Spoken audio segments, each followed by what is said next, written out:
द्रौपदी ने सौतेले बेटे घटोत्कच को क्यों दे दिया जल्दी मरने का श्राप? क्या थी वजह जो कृष्ण खुश हुए? सुने पूरी कहानी। महाभारत की कहानियों से लगता है कि 5 चालों की रानी द्रौपदी का गुस्सा बहुत तेज और मान अपमान की बहुत परवाह थी। जानते हैं कि आखिर वो कौन सी बात हो गई जो भीम के बेटे को द्रौपदी ने इतना भयंकर श्राप दे डाला? आइए सुनते हैं। क्या आपको मालूम है कि पग पग पर द्रौपदी का सबसे ज्यादा ख्याल भीम रखते थे? जब भी द्रौपदी आहत होती थी या कष्ट में होती थी तो उन्हें सबसे पहला साथ भीम का ही मिलता था। लेकिन उन्हीं के बेटे घटोत्कच को द्रौपदी ने ऐसा श्राप दे डाला जिससे भीम के दुख की कोई सीमा नहीं रही।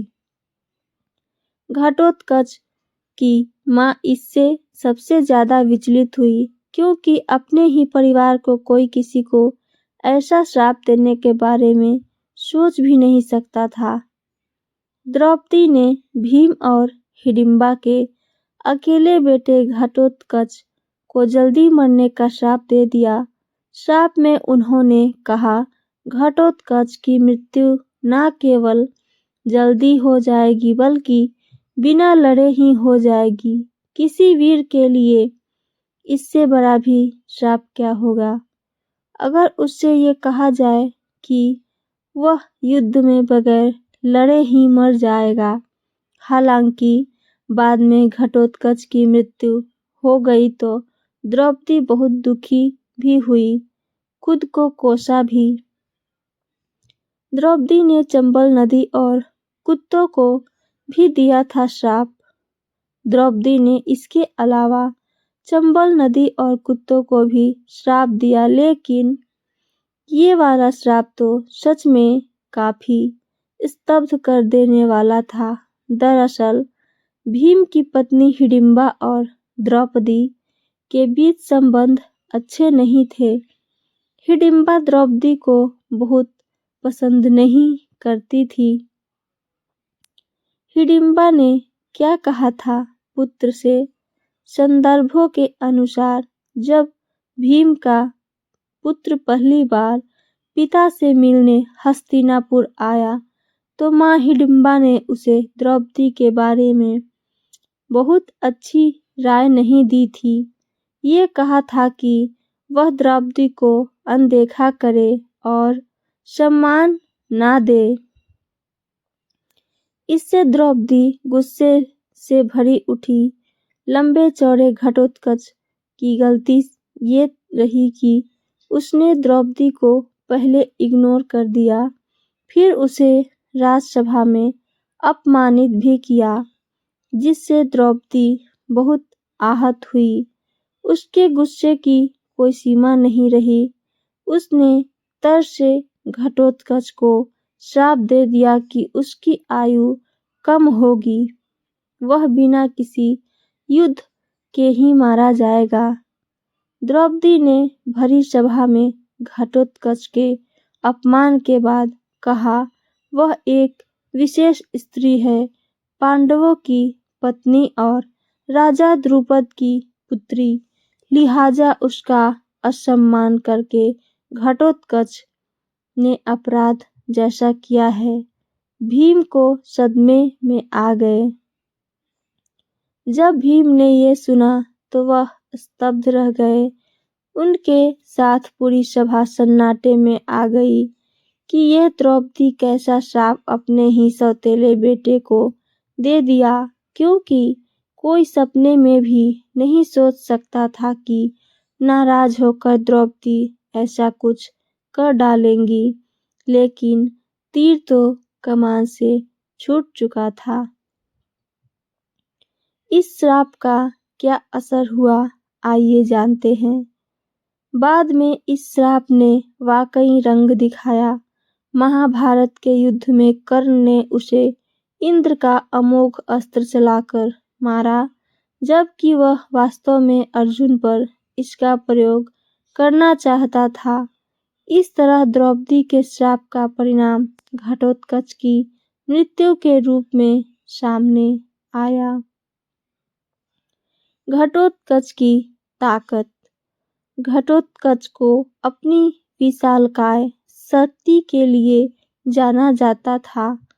उसके पास अद्वितीय मायावी शक्तियाँ थी जो उसे युद्ध के मैदान में एक प्रभावशाली योद्धा बनाती थी।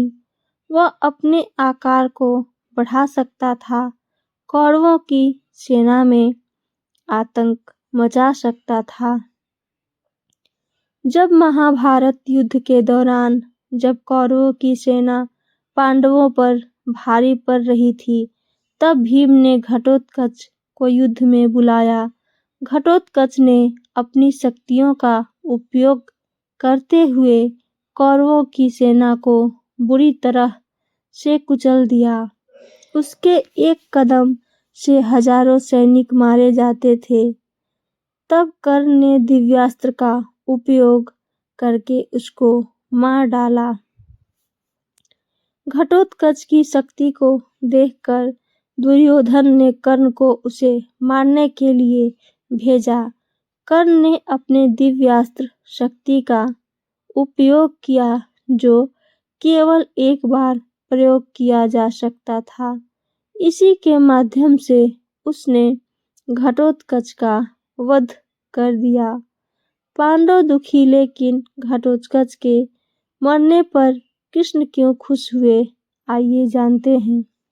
घटोत्कच की मृत्यु पर सभी पांडव दुखी हो गए, लेकिन श्री कृष्ण प्रसन्न थे क्योंकि उन्होंने देखा कि यदि घटोत्कच जीवित रहता तो अर्जुन की जान को खतरा हो सकता था।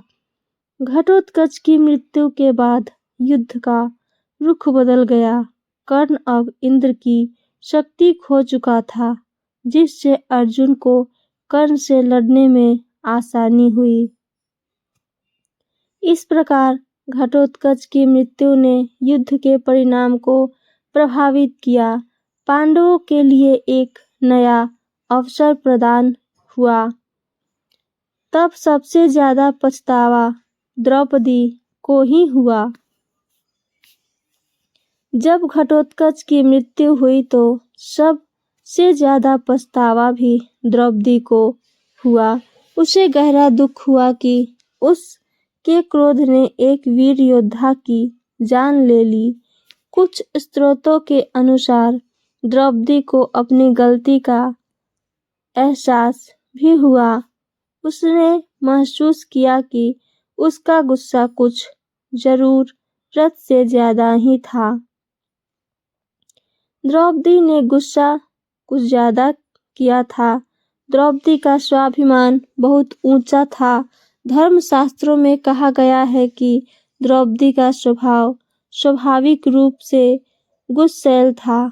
उसका गुस्सा अक्सर उसकी प्रतिक्रियाओं में झलकता था, जिससे वह अपने अधिकारों और सम्मान की रक्षा के लिए तत्पर रहती थी।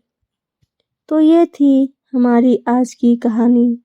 मेरी कहानी आप सबको पसंद आई हो तो चैनल को सब्सक्राइब और वीडियो को लाइक, साथ साथ अपना कमेंट करना ना भूलें। सुनने के लिए धन्यवाद।